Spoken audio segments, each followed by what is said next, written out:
condições de imaginar. Meu Deus.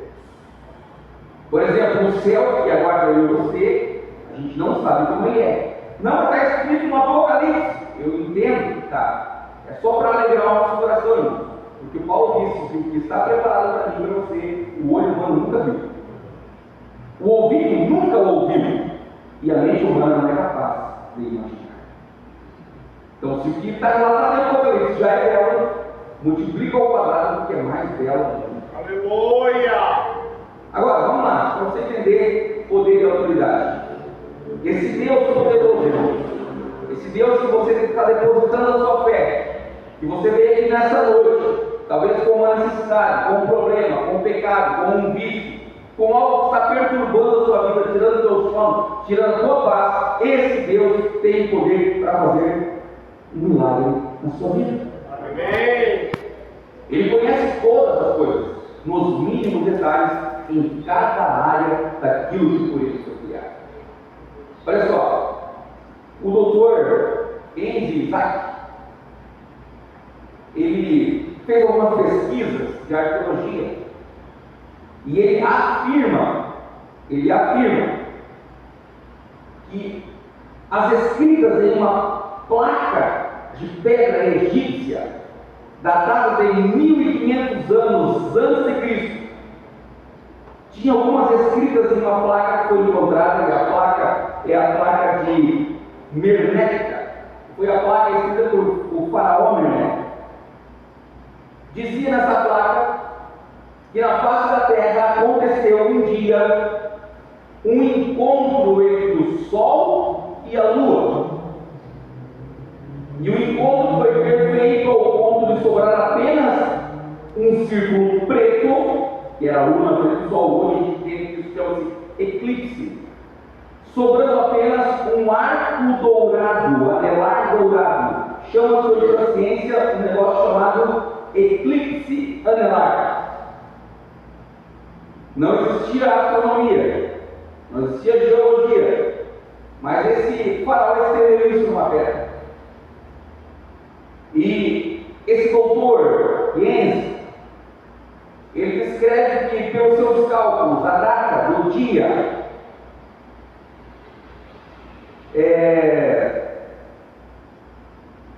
29 de outubro de 1207 a.C., esse fato aconteceu. Se você buscar na história a contagem regressiva, vai se dar exatamente no mesmo dia e na hora em que um homem chamado Josué ora e clama dizendo: Sol, para, lua, detente, fique estagnada, parada onde você está, vocês não se movam. E a NASA vai dizer: é verdade, aconteceu, não sabemos quando, mas a Terra parou de girar, de rodar, a rotação da Terra parou. Houve um cataclisma ao ponto de a Terra parar e a Via Láctea ficou pelo menos 24 horas sem movimento. Meu Deus! Você vai dizer: quando isso aconteceu? Bom, a Bíblia fala que Josué orou e o sol. Nenhum homem tem essa capacidade. Mas os ouvidos espirituais que ouviram a oração desse homem chamado Josué, disse: ó, para que o Josué orou. Eita Ele é meu filho, glória! está me obedecendo, está alinhado nos meus propósitos. Sol, para. Lua, fica onde está, não se mova. Mas é que estamos alinhados, assim permaneça, até que a vitória venha. E o que eu quero dizer para você, irmão, é que se Deus tiver para sol e lua ao teu favor, Meu Deus! os teus propósitos serem alinhados como o dele, vai acontecer. Glória a Deus! A oração de Josué foi atendida, entrou em ação então o poder de Deus sobre as forças da natureza. Deus é poderoso. Bom, esse poder também é evidenciado através da sua onisciência. Onipotência, onisciência agora. Aconteceu no mesmo livro de Josué, no capítulo de número 6, que Josué chegou, atravessou com o povo, chegaram diante de uma grande muralha impenetrável, de uma cidade chamada Jericó. E ele recebe a ordem de Deus e ele faz, executa exatamente como Deus falou. 13 voltas ao redor da cidade. Uma volta por dia durante 6 dias. E no 7º dia, 7 voltas ao redor da cidade. Andando? Não. Correndo? Não. Como? Marchando. Porque na marcha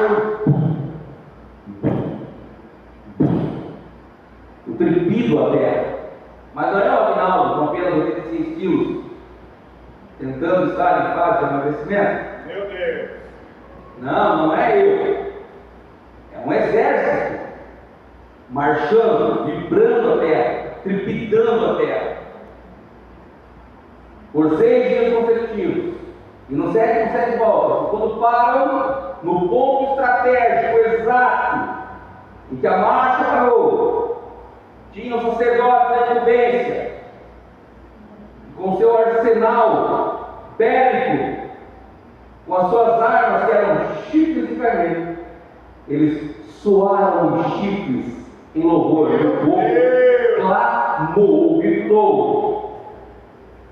E quando a vibração sonora bate no muro, que recebeu por 7 dias de vibração de marcha, os muros caíram. Alguém vai dizer, não dá para dar glória a Deus, porque não, porque o muro caiu exatamente em cima da onde existia o lençol freático e com certeza a terra era mais mole, por isso caiu. Então não foi milagre, foi simplesmente uma coincidência. Parar exatamente a marcha ali. Coincidência para um Deus que observa na dimensão como um raio-x, aonde está o ponto exato dos 800 metros de lençol freático debaixo do muro impenetrável? Não é coincidência. Isso chama-se onisciência. Deus sabe todas as coisas. Glória a Deus!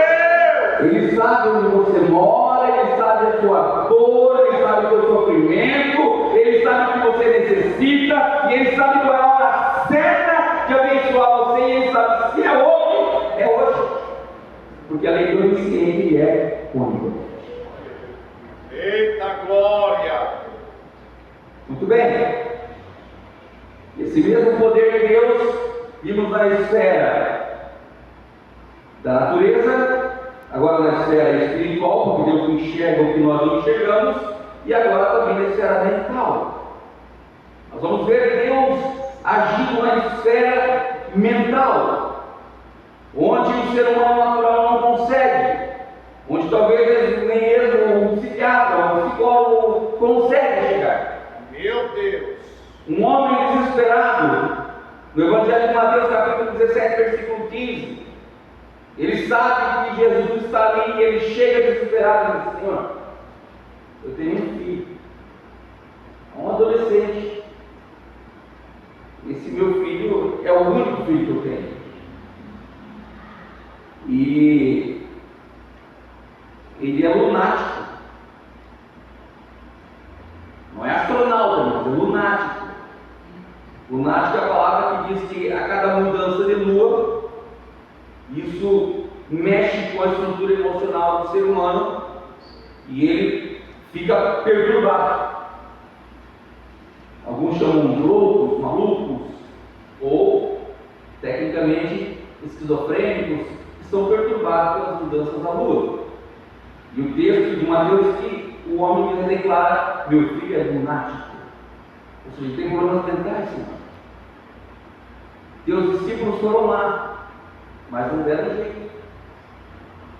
E se o Senhor puder fazer alguma coisa, se o Senhor conseguisse fazer alguma coisa, E Jesus então chama o menino. No exato momento que Deus chama o menino, demônios se apoderam desse menino lunático e ele se joga no chão, começa a se estremecer e aí espumar pela boca, porque os outros relatos dos evangelhos vão dizer que em alguns momentos em que ele recebia essa perturbação mental, em algumas vezes ele se jogava no fogo, propositalmente, tentava morte em afogamentos, e ele não sente dor. Me recordo a mãe de um conhecido meu, que estava em um lar de idosos. Ela colocava a mão na janela entre as grades, quebrava o próprio osso do braço e não sentia dor. Ela sofria de esquizofrenia e bastante complicado para cuidar desse idoso nessa situação. Então esse pai estava preocupado e Jesus então declara uma palavra e esse jovem é liberto. Ou seja, os poderes que atormentam mentalmente as pessoas também se submetem à autoridade de Jesus. Esse menino não era depressivo, não pense nisso. Também não acredite em ninguém que venha dizer que depressão é possessão demoníaca, ou crise de ansiedade é possessão demoníaca. Isso não é verdade, e nem biblicamente correto. Isso não é e é um ponto final, tá certo? Não é um ponto final, tá certo? Você vai ver o profeta Isaías sofrendo crises depressivas. Você vai ver alguns homens de Deus sofrendo crises depressivas, ansiosas, e até foram repreendidos, mas não foram condenados por isso, porque são problemas que acontecem em qualquer ser humano que tem um futuro igual a mim e gosto, tá certo? Mas esse menino era lunático, ele tinha um problema muito sério de atormentação mental, mas foi recuperado, curado, sarado pelo amor e pelo poder de Jesus. Lucas capítulo 6, versículo 6. Também vamos ver o poder de Deus evidenciado na vida de Jesus, demonstrando a autoridade. E agora bastante complicado, porque de acordo com o relato bíblico, Jesus tinha um amigo, seu nome era Lázaro, e Jesus chegou lá na hora certa com 4 dias de atraso. Há 4 dias esse moço que estava morto dentro de uma tumba, de uma caverna, fechado, envolto por lençóis, com uma camada de cera aromática. O corpo já há 4 dias, as bactérias, os vermes que estavam em seu intestino já estavam em estado de putrefação, saíram para fora, romperam a parede intestinal. As fezes começam a ter contato com uma carne sem circulação sanguínea, começa a feder, a água do corpo começa a perfurar a pele, sair para fora, e um mau cheiro terrível começa a entrar nesses panos. E quando abrem a pedra, alguém diz: Senhor, já cheira mal, já está em fase de purificação, está apodrecendo, não existe mais condições, não tem jeito, Senhor, faz 4 dias. A alma já não está mais no corpo, já está no Seol, já está no ar, Senhor. Como fazer, ou o que fazer agora? Meu Deus! Mas então, de acordo com a nossa campanha, Jesus faz uma oração, porque de acordo com o nosso tema, a oração é a força que move a igreja. E Jesus então faz uma oração, e acabando de orar, ele faz agora uma ação. E a sua ação é verbalizar, com autoridade. Ele diz: Lázaro, sai para fora. Você vai ter a lógica, né? Se sai, quer dizer que está fora, ninguém sai para dentro. Mas olha só, o correto seria, até que por quem escreveu o texto, ter dito: Lázaro, vem para fora. Mas acontece que Jesus não estava falando da dimensão humana, não estava falando do Lázaro corpóreo, a parte somática do Lázaro que estava dentro da caverna. Jesus está dizendo: ei, sai da outra estado do Hades. Eu estou dando uma autoridade para a tua alma. Meu Prestar Deus. atenção que os mortos aguardam o chamado da trombeta. Lázaro, sai da onde tu estás. Entra na caverna e vem aqui agora. Meu Deus. Mas não foi o cara que morreu há 3 minutos, estou fazendo uma massagem cardíaca para ressuscitar, dá tempo ainda de salvar aqueles camaradas. São 4 dias, irmãos. Aí tem que puxar esse fôlego de vida, seus pulmões estavam furados, porque a comunicação rasgou o tecido do pulmão que é sensível. Meu Deus.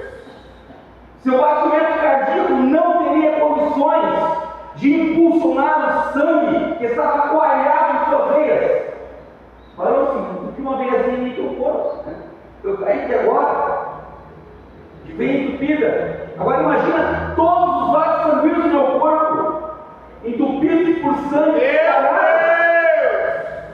Eu quero dizer para você que não interessa o que vai acontecer ou como vai acontecer. Quando Deus faz, a sua autoridade, ela faz o que eu e você, o que a ciência, o que a medicina não vai entender. Meu Deus.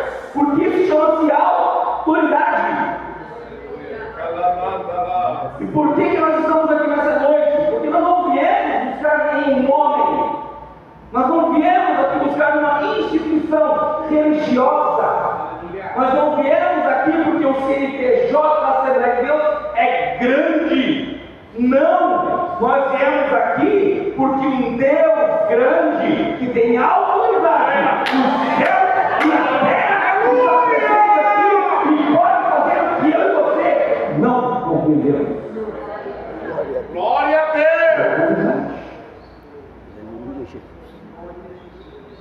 Muito bem. Quando ele sai para fora, Lázaro vem na vida. Talvez essa é a noite Meu Deus. que Deus está dizendo no mundo espiritual. Ele grita pelo teu nome e diz: sai para fora. Meu Deus. Sai para fora do teu vício. Sai para fora do casamento destruído. Sai para fora das problemas emocionais. Hoje eu faço um milagre. Sai para fora. Eu arranco você daquilo que está impedindo a vida abundante na sua vida. Meu Deus. Aleluia. Vamos sair dessa? Glória a Deus. Meu horário é seguinte. Mas mesmo que eu ultrapasse o horário, nunca conseguirei impedir o que Deus tem para fazer. Glória a Deus. E aonde Deus está, sempre alguma coisa acontece. Glória a E Deus. Deus está aqui nessa noite. Amém. E não